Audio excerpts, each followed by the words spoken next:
박수로 맞이해 주시기 바랍니다. 정찬희 대표님.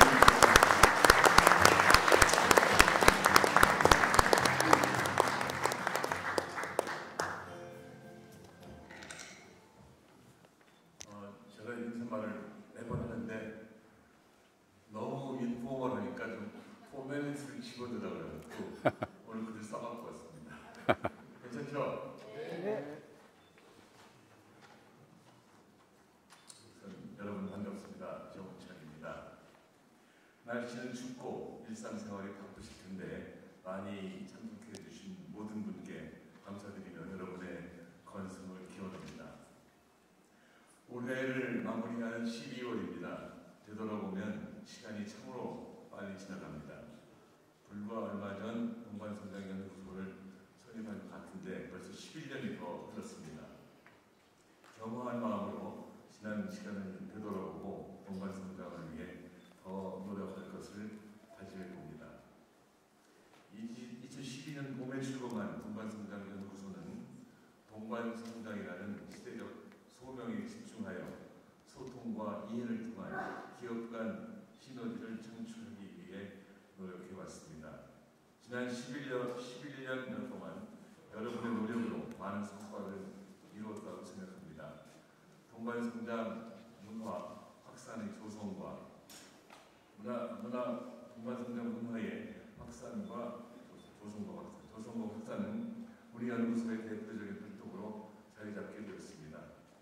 출범 당시와 비교해보면 규모가 큰 대기업과 공기업에는 모두 동반성장을 담당하는 조직이 만들어져 있고 사회적으로도 동반성장 철학에 대해서는 누구나 공감하는 분위기가 형성되어 있습니다. 하지만 이런 노력과 성과에도 우리 경제의 양상은 개선될 기미가 별로 보이지 않는 것 같아서 참으로 아쉽게 생각합니다. 이처럼 어려운 상황이지만 우리는 새로운 경제 환경 변화에 따라 대기업과 중소기업 간은 물론 빈부 간, 도농 간, 남녀 간, 세대 간, 지역 간, 남북한 간, 그리고 국가 간 동반성장을 적극 추진해야 합니다. 대기업의 글로벌 네트워크와 자금력, 그리고 중소기업의 다양성과 기술력, 벤처기업의 창의성을 융합해서 시너지를 내는 것이 중요합니다. 이것이야말로 우리 경제의 활력을 찾고 지속 가능 성장을 이루며 나아가 인류국으로 도약할 수 있는 유일한 길이라고 생각합니다. 바로 동반성장입니다. 오늘은 동반성장 포럼 모임에 적극 참여하신 분들을 대상으로 시상과 감사패 증정도 있게 됩니다. 수상하신 모든 분에게 진심으로 축하드리며 앞으로도 동반성장을 위해 더 많은 노력을 해주실 것을 당부드립니다. 한 해를 마무리하는 시간이 다가오고 있습니다. 참석하신 분들 모두 건강하게 올해를 마무리하시고 희망찬 새해를 준비하기 위해 다 같이 노력합시다. 대단히 감사합니다. 여러분 포괄하겠습니까? 네.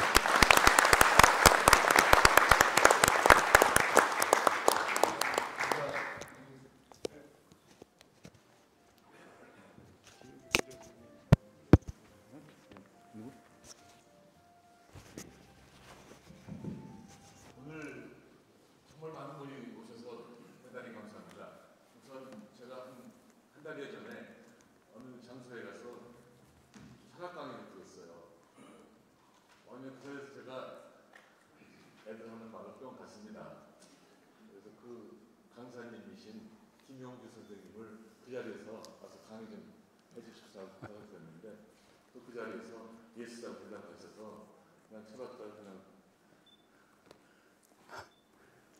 꼭 철학한다고 빼는 건 아니구나 해서 화끈한 철학자이신 김용규 선생님을 모셨습니다.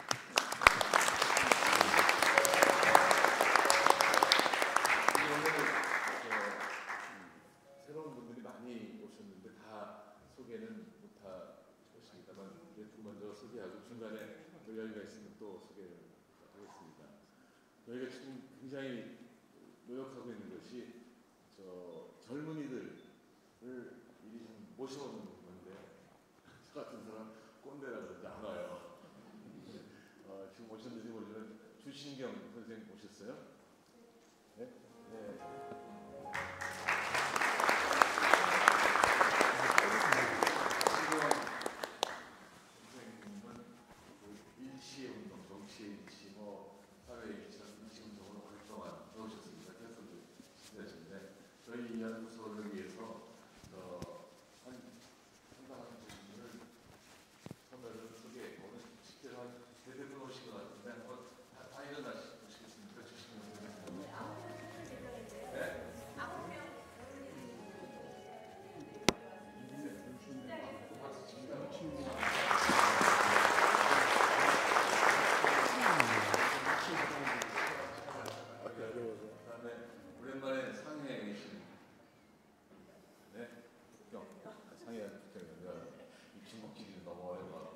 경이나 상연하고.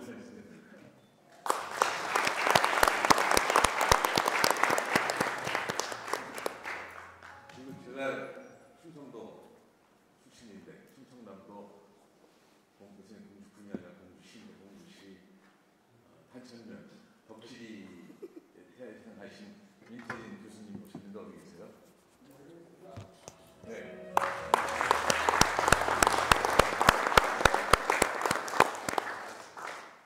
그리고 저 이제 이 공간성장연구소하고 저 1909년에 생긴 저 진주에 우리나라에서 제일 오래된 지역 신문사 경남일보에 회장하시는 고영진 선생님.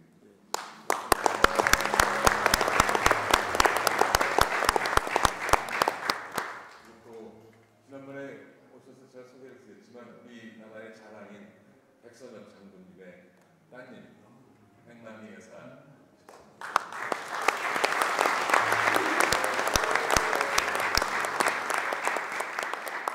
초창기에 우리 공간성장연구소 사무총장으로서 공간성장연구소의 초석을 만들었다고 그러니까 명훈주 선생님 모셨습니다.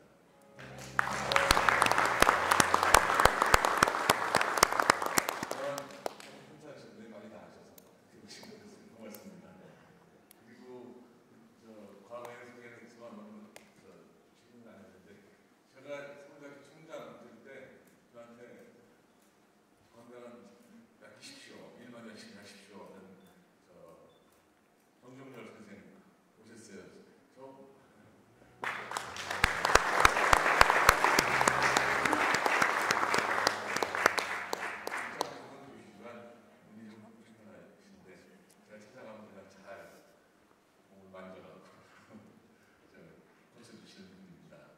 멀리 호주 퀸슬랜드 대학인가 거기에서 정재현 교수가 또 오셨고요.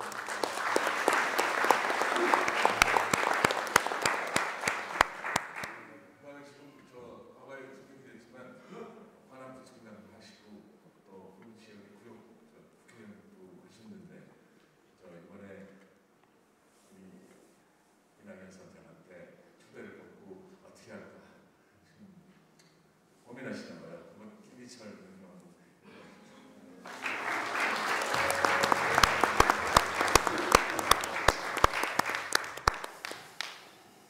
그다음에 제가 이따 또 소개드릴게요. 다 새로운 시즌인데 모르겠는데 이따 또 소개를 드리긴 하죠. 이따 상을 받으시는 백봉현 김봉현 선생님의 따님.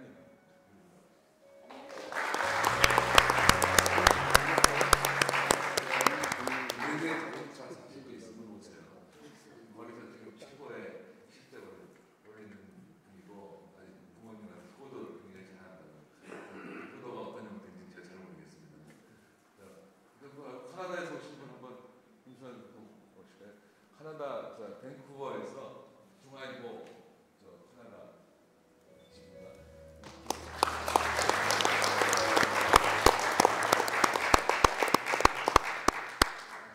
이따 또 소개해드리겠습니다. 선생님. 예. 1시간 가까이 하시고 질문하는 게 있습니다. 알겠습니다.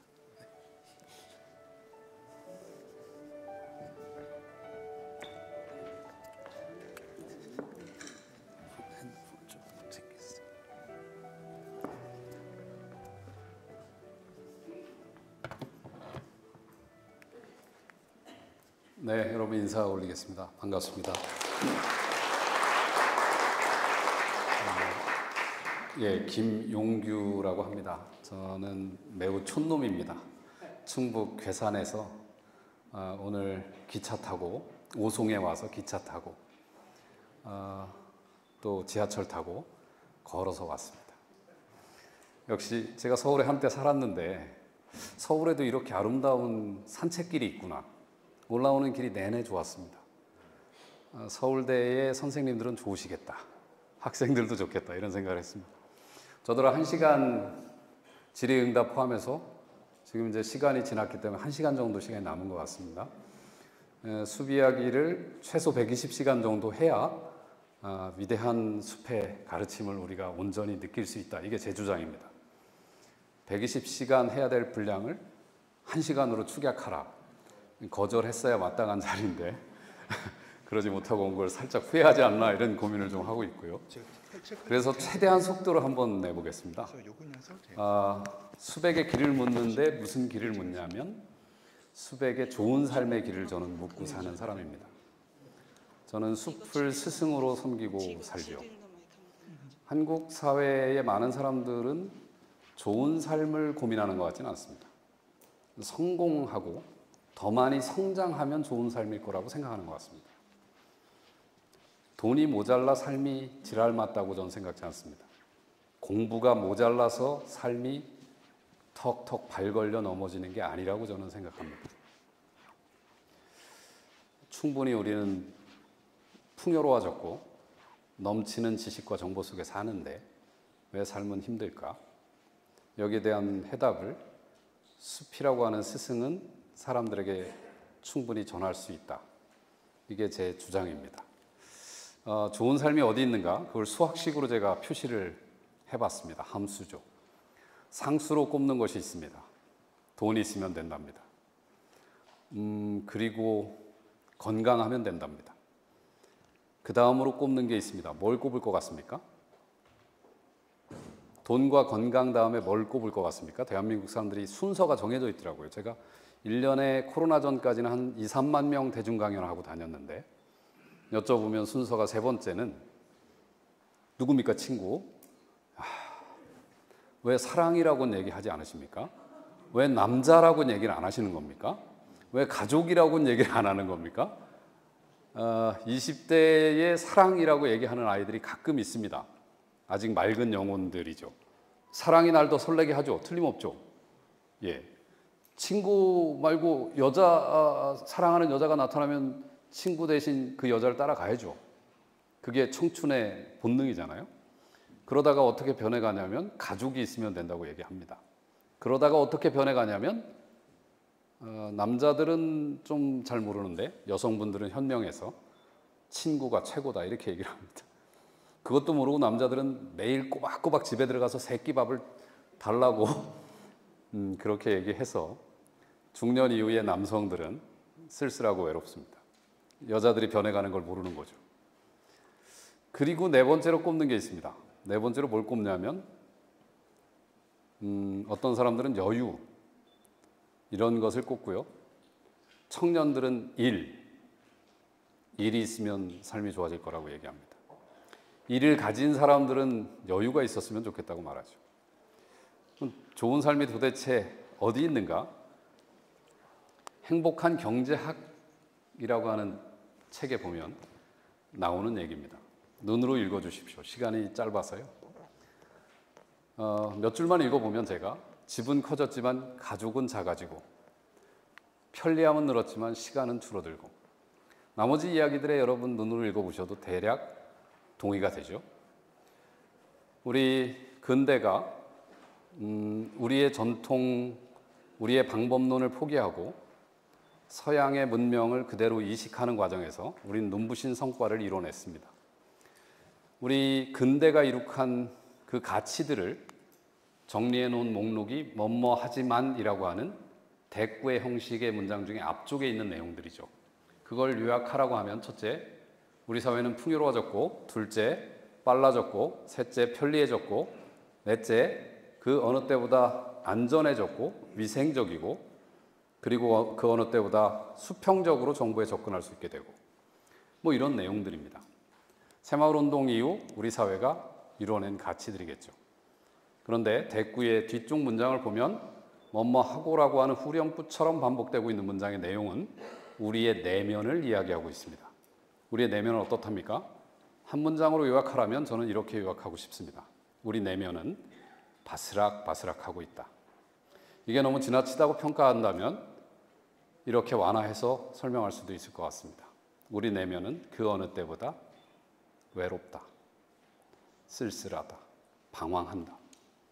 동반 성장의 가치, 또는 범주로 동방성장연구소가 내면과 외면의 동반성장을 채택하셔도 좋겠다는 저는 생각을 합니다. 왜 한국 사회는 우리 내면, 우리의 영혼, 우리의 정신이라고 하는 측면들을 그동안 한 번도 돌아보지 않고 외양적 성장이 모든 것을 구할 거라고 사유하였을까요? 그래서 강남에 가면 소아정신과가 그 어느 시대보다 소아정신과입니다. 여러분, 소아들이 정신과를 다녀야 한다는 게 이게 정상적인 사회입니까? 점점 늘어나고 있고 환자 수도 증가하고 있다는 통계가 있습니다. 그 어느 때보다 풍요로운데 우울증 환자는 많습니다. 각 대학에는 상담센터가, 아마 여기 계신 선생님들 때에는 없었던 상담센터가 있지만 아이들은 깊은 우울증을 겪는 아이들이 많습니다. 뭔가 문제가 있는 거죠. 숲이 어떻게 스승이 될 수 있냐? 숲이 가지고 있는 놀라운 모습이 있습니다. 첫째, 숲은 저절로 푸르러집니다. 인위가 없습니다. 무위, 무불위의 세계입니다. 그렇죠? 여러분, 황무지를 가만히 오랫동안 관찰해 보시면 숲이 저절로 푸르러지는 걸 아실 겁니다. 둘째, 숲은 저절로 다양해집니다. 맞죠? 그리고 숲은 저절로 그윽하고 향기로워집니다.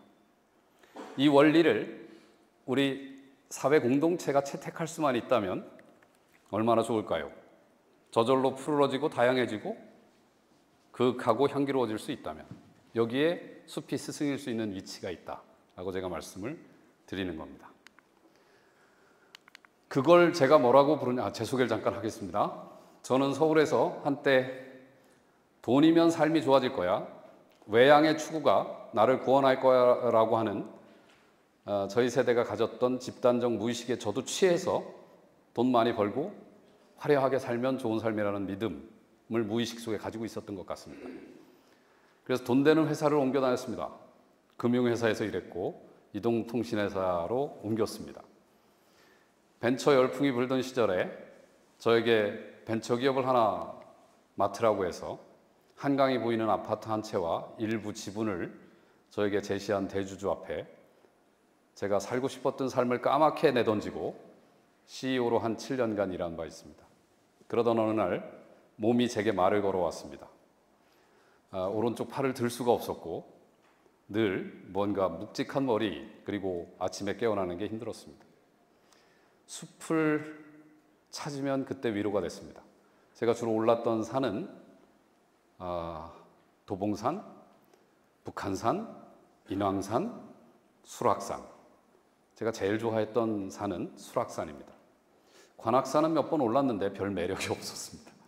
저하고는 인연이 아니었던 것 같습니다. 그러다가 나무 한 그루가 저에게 말을 걸고 그 나무의 말을 따라 저는 전 재산을 팔아 충북회산에 너른 숲과 농토를 장만하고 들어가서 이런 공간을 여기에 머물고 살고 있습니다. 이런 그림을 보고 감탄하지 못하시는 분들의 삶은 시들어가고 있다라고 제가 말합니다. 좋은 삶의 첫 번째 팁으로 제가 드리는 팁이 하나 있는데, 좋은 삶을 사는 사람들은 감탄이 많습니다. 감탄이 내 삶에 없다, 시들어가는 겁니다. 하드코어가 이제 필요합니까? 감탄하려면? 옛날에는 비만 와도 아이들은 감탄했고 벌이 날아다녀도 감탄했고 심지어 공주, 군 같은 촌에서 큰 아이들은 뱀을 보고도 와, 뱀이다 이러고 폴짝 뛰어넘어섰습니다. 개구리 소리 이런 것만 들어도 감탄했죠. 지금은 뭐에 주로 감탄합니까? 와, 저 자식 차 좀 봐라, 저거. 와, 저 이런 표현 써도 되나 모르겠는데 찰지자고 하는 표현이니까 양해해 주십시오. 저년 백 좀 봐, 저거. 진짜일까? 이런 속에서 우리가 감탄을 얻습니다. 감탄을 잃어버리면 삶은 시드는 겁니다. 전 단호하게 말합니다. 감탄을 잃어버린 이유는 감각이 차단되기 시작했기 때문입니다. 우리는 주로 이분법적 시선으로 세계를 계속 보도록 훈련받았습니다. 나한테 유리하냐 불리하냐, 나한테 득이 될까 해가 될까, 저거 안전한 거야 위험한 거야, 저거 나보다 우월해 열등해. 이 이분법적 시선으로 계속 세계를 필터링하면서 우리가 마주하는 자연의 온갖 사태들에 무감각해졌습니다. 팁 하나 분명하게 말씀드립니다. 일주일에 최소 7개의 감탄거리를 찾아내십시오. 그래야 좋은 삶이 되실 겁니다. 다시 한번 기회를 드리겠습니다. 제가 여기 이 집을 직접 지었습니다. 이 사람이 접니다. 훌륭하십니다. 제가 동반성장연구소 부설에 감탄 학교를 하나 여셔도 좋을 것 같다는 생각을 합니다. 그래야 마음이 함께 성장해 가죠. 예. 아직도 감탄하지 못하시는 분들은 분석질을 하고 있을 가능성이 높죠. 저 자식이 건축을 전공했을까? 저기 허가는 났을까? 이 분석질이 이 삶을 자꾸 덜커덩거리게 합니다. 일단 감탄하십시오. 저는 이 공간에 들어가서 몇 권의 졸저를 썼습니다. 그리고 저는 이 공간에 들어가서 마을 주민들과 함께 숲을 공부하고 점점 소문이 나서 도시 사람들이 참여하며 3년 동안 매달 함께 밥 지어 먹어가며 숲을 공부하고 공간 하나를 열었습니다. 그 공간의 이름은 여우숲입니다. 의미는 여우를 기다리는 숲이란 뜻입니다. 동반성장 중에 아까 제가 이사장님께서 하시는 말씀 유심히 들었는데 인간과 생명의 동반성장이라는 카테고리는 들리지 않았습니다. 제가 잘못 들은 건가요? 네, 인간과 생명의 동반성장, 인간의 마음과 이 물질 세계의 동반성장, 상당히 소중한 가치라고 저는 생각을 합니다. 여러분도 함께 참여하셔서 그런 고민들을 해봐 주시면 고맙겠습니다. 여우가 멸종했고 그건 상징일 뿐입니다. 수많은 생명이 멸종의 목록에 이름을 오늘도 올려가고 있습니다. 우리 동양의 대단히 중요한 사상적 기반인 불교에서는 이렇게 말합니다. 이건 이제 제가 불교 용어를 제 용어로 풀어서 드리는 말씀인데, 저 풀이 아무것도 아니라면 나도 아무것도 아니겠구나. 여러분이 제가 숲을 바라보는 시선이 이겁니다. 저 풀이 아무것도 아니면 나도 아무것도 아니겠구나. 근데 이것은 우리의 오래된 사상이고 정서입니다. 우리는 풀을, 나무를 대상화했습니다. 대상화했다는 것은 무엇이냐면 숲을 바라보는 시선인데요. 넘어가고요. 숲을 바라보는 전통적 시선 중에는 저 풀이 아무것도 아니면 나도 아무것도 아니겠구나 라는 시선이 있었습니다. 그런데 이 근대 문명은 서양 중심의, 특히 미국 중심의 문명 질서를 우리가 받아들이면서 우리는 나무를 자원의 위치로 전락시킵니다.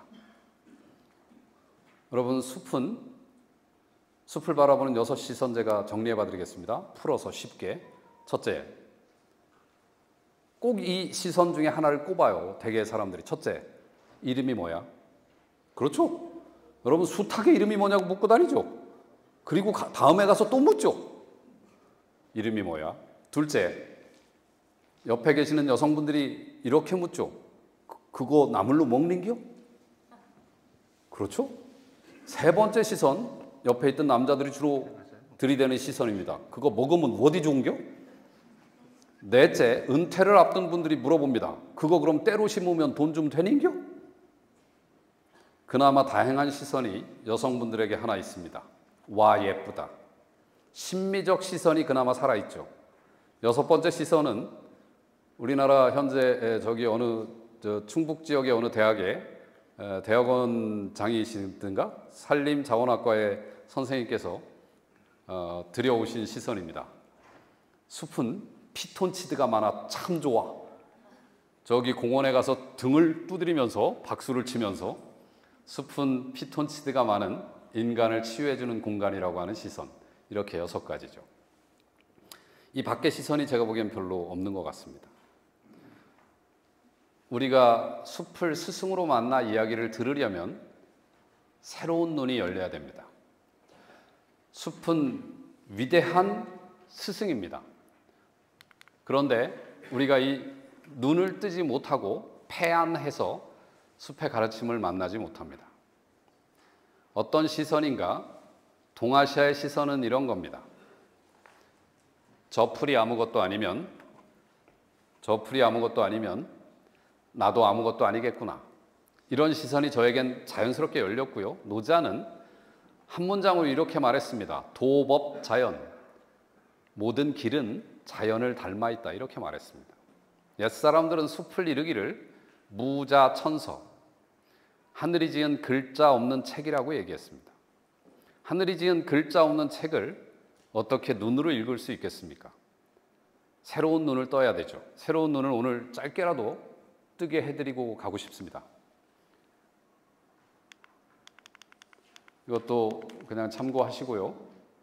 여기 인용된 제가 사용한 내용 중에는 밑에 크레딧이 없으면 그 풋노트 같은 게 없으면 전부 제가 다 만든 거니까 그렇게 아시면 되겠습니다. 여러분에게 여쭤보겠습니다. 혹시 얘가 누군지 아시는 분 있습니까? 민들레 누구십니까? 이야, 뭐라고 하셨습니까? 민들레? 이야,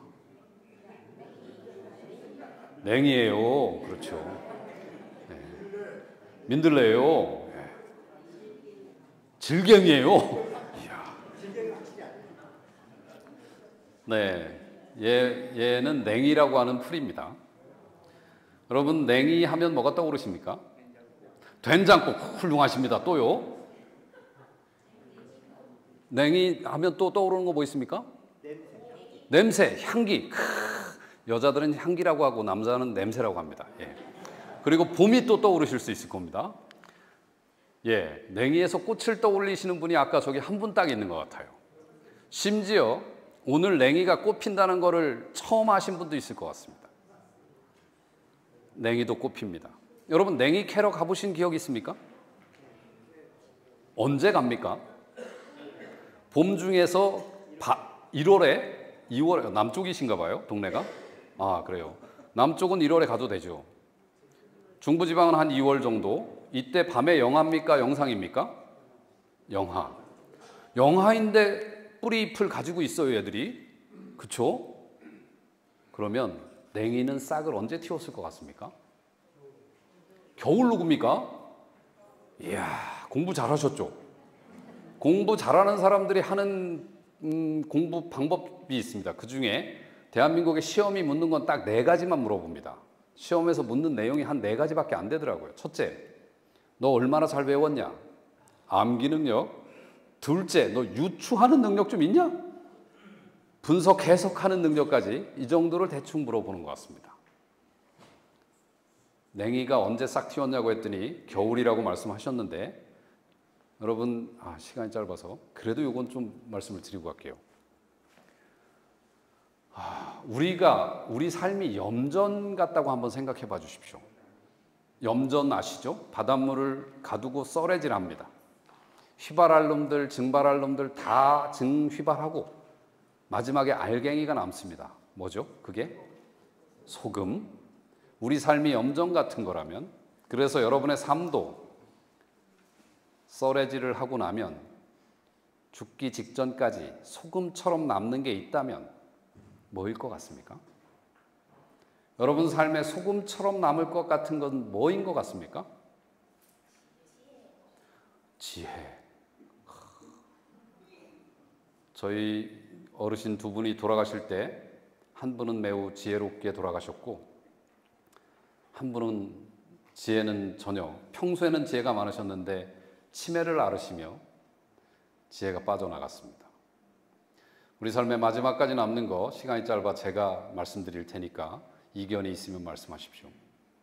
우리 삶에 소금처럼 남는 건 기억입니다. 치매를 앓으면서도 기억이 남아 있습니다. 치매는 기억이 뒤섞인 상태인 거죠. 똥을 된장이라고 하면 똥과 된장의 기억이 뒤섞인 겁니다. 그렇죠? 기억엔 세 종류가 있다고 제가 분류합니다. 첫째, 덤덤한 기억입니다. 둘째, 아름다운 기억입니다.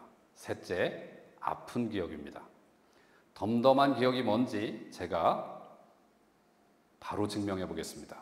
오늘 상을 받으실 분께 여쭤보겠습니다.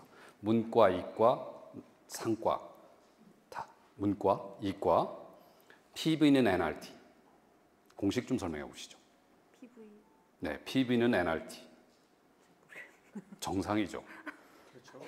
예, 문과셨죠. 이게 문과입니다. 네, 십자군 전쟁과 르네상스에 대해 각각 설명하시고 그 역사적 상관성에 대해 한번 논할 수 없습니다. 논할 수 없습니다. 죽으라고 외우고 유추, 해석, 분석해가며 풀었던 모든 기억은 세 종류의 기억 중에 어떤 기억? 덤덤한 기억입니다. 다 휘발하죠. 제가 던져드리는 이 단어에 떠오르는 장면이 있으신 분 한번 손 들어 주십시오. 나는 이 단어와 연결된 장면이 지금 떠오르네. 이런 거요. 미역국. 미역국. 아니, 떠오르는 장면이 있으면 손 들어 보시라고요. 미역국. 나는 장면이 있어. 산모. 예, 내 어떤 장면이 떠오르셨죠? 예, 그날이 떠오르셨다는 얘기죠. 막차.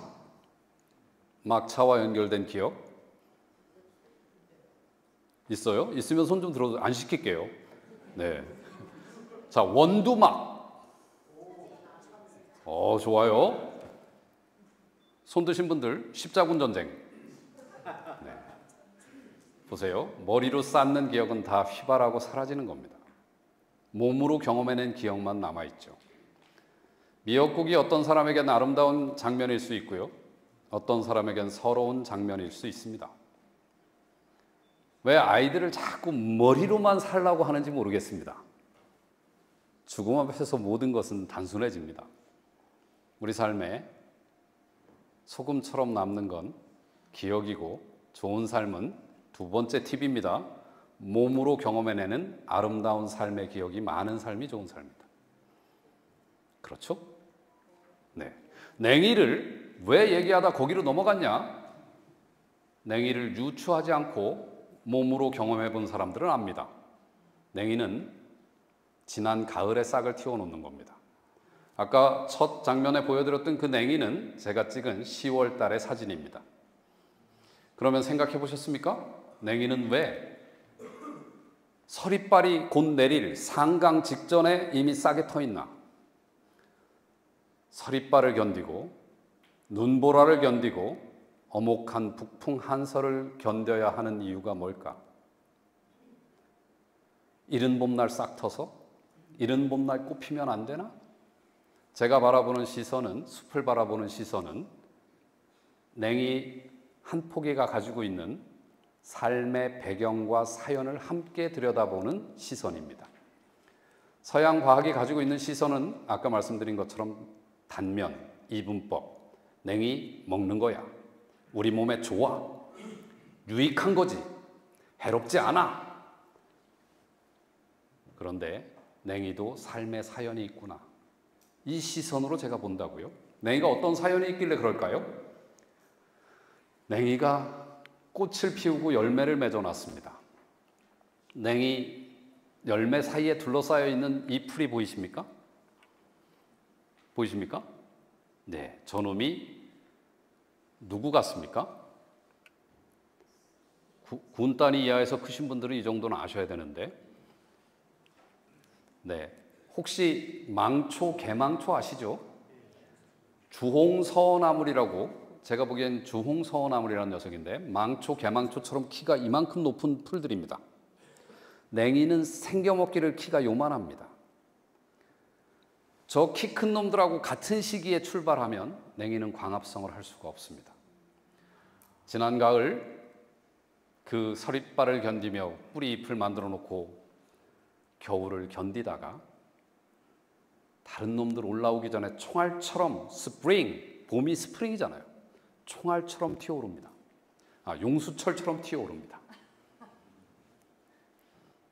다른 애들 올라오기 전에 이미 열매 맺어놓고 다른 애들 올라오면 그때 열매를 후숙, 성숙시켜 나갑니다. 신기하죠? 동반성장 하잖아요. 저기 보면 망초, 개망초와 냉이가 동반성장을 하고 있다고요. 어떠한 인위적인 무언가를 가해주지 않는데도 생명계는 그 희소한 자원을, 공간을 나눠 쓰며 더불어 살아가는 지혜가 있지 않습니까? 이런 눈을 가지고 세계를 보면 봄 향기까지만이 아니라 냉이가 겪어냈을 겨울의 시간, 그 인내의 서름과 대견함이 함께 보이게 되죠. 여기까지 냉이를 볼 수 있는 사람은 다른 단어들에 대해서도 깊이 있게 마주할 수 있습니다. 밥하면 떠오르는 말이 뭐냐고 물었더니 어느 경영대학원에서 밥, 에너지, 어느 장난꾸러기 같은 CEO의 대답, 밥하면 상이 떠오르죠. 쿡, 뭐 이런 것들을 주워거렸습니다. 밥을 여러분 어디까지 만나보십니까? 여러분에게 직장, 일을 하면 떠오르는 게 뭡니까? 밥벌이, 지겨움, 재미, 깊어집니다. 재미, 즐거움 여기까지 갔다면 일과 나의 관계는 대단히 훌륭한 관계가 된 거죠. 좋습니다. 다음 단어로 넘어가 보겠습니다. 깊이가 다르잖아요. 밥을 에너지 수준으로 보는 사람들과 깊이가 다르잖아요. 섹스하면 떠오르는 말이 뭐냐고 그 경영대학원에 물어봤더니 이 장난꾸러기 40대들이 즉시 내뱉은 단어는 이거였습니다. 배설. 옆에 있던 사내가 불륜? 옆에 있던 50대 후반의 여성이 의무? 어떤 여성은 고통? 이렇게 대답했습니다. 여러분은 어디까지 섹스를 만나보셨습니까? 신하면 뭐가 떠오르냐고 묻자 바로 있다 없다 논쟁을 시작하려 했습니다. 그리고 어느 분이 확신에 차 이렇게 말했습니다. 구원. 순간 저는 서울역 어느 장면이 떠올랐습니다. 메가폰을 든 어느 분이 외치죠. 불신지옥, 예수, 천당. 거길 지나칠 때마다 전 그런 생각을 합니다. 신은 우리의 겁박의 대상일 뿐인가? 여러분은 신을 어디까지 만나보셨습니까? 혹시 여기 한국에 종교 관계자가 계시다면 기독교, 우리는 신을 어디까지 만나본 겁니까? 꽃 한 송이 피어나는데 그 꽃 한 송이에서 신의 입김을 느껴보신 적이 있습니까? 지는 노을 속에서 신의 얼굴이 느껴진 적이 있으십니까? 나를 괴롭히며 찾아온 어느 손님, 그 못된 놈이 신이 보내신 나의 스승이라는 걸 알아채신 적은 있습니까? 우리가 세계를 마주하는 방식은 표층입니다. 저 안쪽을 심층이라고 얘기하죠. 이걸 차원으로 분류할 수도 있습니다. 여기를 1차원, 이쪽을 3차원 또는 고차원. 좋은 삶, 동반성장해서 얻어야 될 삶의 영역은 여길 겁니다. 이 안쪽에. 그렇죠? 자, 이제 숲을 마주하기 위한 얘기를 압축적으로 눈을 열어드렸습니다. 제가 숲은 스승이라고 말씀드렸고, 그리고 숲을 만나려면 눈을 열어야 된다고 말했습니다. 숲이 왜 중요한가는 근대 문명이 찬란한 빛을 만들어냈지만 근대 문명이 드리운 그림자가 너무도 짙고 매우 위기에 처해 있다, 우리 사회가. 뭐 양극화의 문제뿐만 아니라 핵인간, 원자화돼가고 있는 인간, 관계의 소멸, 매우 심각하죠. 가족이 해체되고 있고요. 마을이 끊어진 지 오래됐습니다. 저기 시골 마을에서도 정치판과 똑같은 일들이 악다구니를 쓰고 소송이 발생하고 노인들과 젊은이들 사이에 갈등이 존재합니다. 돈만 들어오면 그럽니다. 제가 사는 동네도 소송이 제가 들어갔을 때 정말 1년에 몇 개씩 어른들을 몰아내려고 하는 그 당시에 50대 후반들의 헤게모니 싸움이 치열했습니다. 그래서 저는 정부와 일을 안 한다. 이게 제 철학입니다. 지자체? 저는 10년이 넘는 적자를 땅 팔고 집 팔아 버틴다. 그리고 망하면 어쩌겠냐, 망하는 거지. 이 마음으로 삽니다. 왜? 그 돈들을 땡겨서 관계가, 정신이, 사랑이 무너지면 뭔 소용이 있냐 이런 생각을 하고 있습니다. 자, 여기까지 이제 설명을 드렸고, 숲을 보기 위한 큰 눈은 열었다면 숲을 지배하는 원리가 있습니다. 서양의 원리는 생태학이라고 하는 것을 기반으로 주로 봅니다. 생태학, 생리학, 병리학, 분류학 이런 것들을 가지고 보는데, 숲이라고 하는 걸 보려면 생태학을 필연적으로 이해해야 합니다. 근데 그거 이해하기 전에 우리의 정서와 사상으로 바라봤던 숲이 있습니다. 제가 요약을 해드리겠습니다. 첫째, 모든 생명을 지배하는 첫 번째 원리는 모든 생명은 대극 속에 놓여 있다는 겁니다. 대극. 서로 반대되는 것의 극이 맞닿아서 하나의 온전함을 이룬다는 겁니다. 사랑은 제가 저기 젊은이들에게 여쭤봐야 되나? 가장 앞자리에선 조금 젊으신 것 같으니까 여쭤보겠습니다. 사랑해 보셨습니까? 네. 예라고 대답하셨습니다. 이 질문에 정직하게 대답하셔야 됩니다. 사랑 설렜나요? 네. 예라고 대답했습니다. 이 질문에 더 정직하게 대답하셔야 됩니다. 사랑 아프진 않으셨어요? 아프기도 하죠. 그렇죠? 아프기도 했습니다라고 얘기했습니다. 사랑은 설레는 겁니까? 아픈 겁니까? 그래도 설레죠. 하산하기 어렵습니다. 사랑은 설레고 귀엽고 아픈 겁니다. 우린 왜 사랑에 발 걸려 넘어지죠? 사랑에 아픔이 있어서? 천만에요. 사랑에 아픔이 없길 바라서요. 맞죠? 여러분들은 진보적인 분들입니까? 보수적인 분들입니까? 보수입니까? 어떻게 일도양단하실 수 있습니까? 저는 일도양단이 안 되는 세계관을 가지고 있습니다. 전 그 누구보다 급진적인 진보입니다. 그 누구보다 꼴통 보수입니다. 저는 제 딸 녀석이 아직도 숟가락을 저보다 먼저 들면 화가 납니다. 아직도 애비의 안부를 끝까지 듣지 않고 전화를 먼저 끊으면 노엽습니다. 부모와 가족과 이웃을 챙기는 마음이 없고 저만 바라보는 마음이 있으면 이 젊은 자식 녀석을 볼 때 마음이 너무 괴롭습니다. 저놈을 어쩌다 저렇게 키웠나 하는 마음이 듭니다. 우리 사회는 아까 말씀드린 대로 이분법적 세계관에 찌들어서 나는 어느 쪽이라고 너무 선명하게 말씀하시는데 세계는 절대 그렇게 구성되어 있지 않습니다. 여러분, 아름다운 사람들입니까? 추한 사람들입니까? 정말요? 제가 시간만 많으면 하나씩 깨드리는데 지금 아름답다고 말씀하셨는데 저는 그 누구보다 아름답고 그 누구보다 추한 놈입니다. 맞습니다. 저도 그렇습니다. 이제 고백을 하시기 시작했습니다. 여러분은 금욕적인 분들입니까? 음란한 분들입니까? 제가 이사장님의 권위를 위해서 여쭙지 않고요. 나는 금욕적인 사람입니까? 음란한 사람입니까? 둘 다입니다. 이제 거의 경지에 오셨습니다. 네.